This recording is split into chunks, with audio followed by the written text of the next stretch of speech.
എറണാകുളം അങ്കമാലി അതിരൂപതയിലെ ബസിലിക്ക ദേവാലയത്തിൽ നിന്നും ഫാദർ വർഗീസ് മണവാളൻ അച്ഛനെ നീക്കം ചെയ്യണം എന്ന് കാണിച്ച് സ്പെഷ്യൽ ട്രിബ്യൂണലിന്റെ വിധി.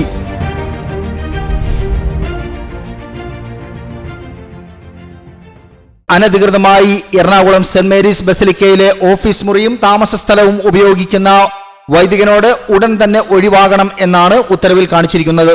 ഔദ്യോഗികമായി തരിയൻ ഞളിയത്തച്ഛനാണ് സെന്റ് മേരീസ് ബസിലിക്കയുടെ വികാരി. എന്നാൽ മുൻ ഉത്തരവ് നടപ്പിലാക്കാൻ കൂട്ടാക്കാതെ വർഗീസ് മണവാളൻ അച്ഛൻ ദേവാലയത്തിൽ തന്നെ തുടരുകയായിരുന്നു. ഇതിനെതിരെയാണ് സീറോ മലബാർ സഭയുടെ സ്പെഷ്യൽ ട്രിബ്യൂണലിന്റെ ഉത്തരവ്. ഉത്തരവ് കൈപ്പറ്റി 24 മണിക്കൂറിനുള്ളിൽ ഓഫീസും രേഖകളും എല്ലാം കൈമാറണം എന്നാണ് നിർദ്ദേശിച്ചിരിക്കുന്നത്. വേണ്ടിവന്നാൽ പോലീസ് സഹായം ആവശ്യപ്പെടാനും ഉത്തരവിലുണ്ട്.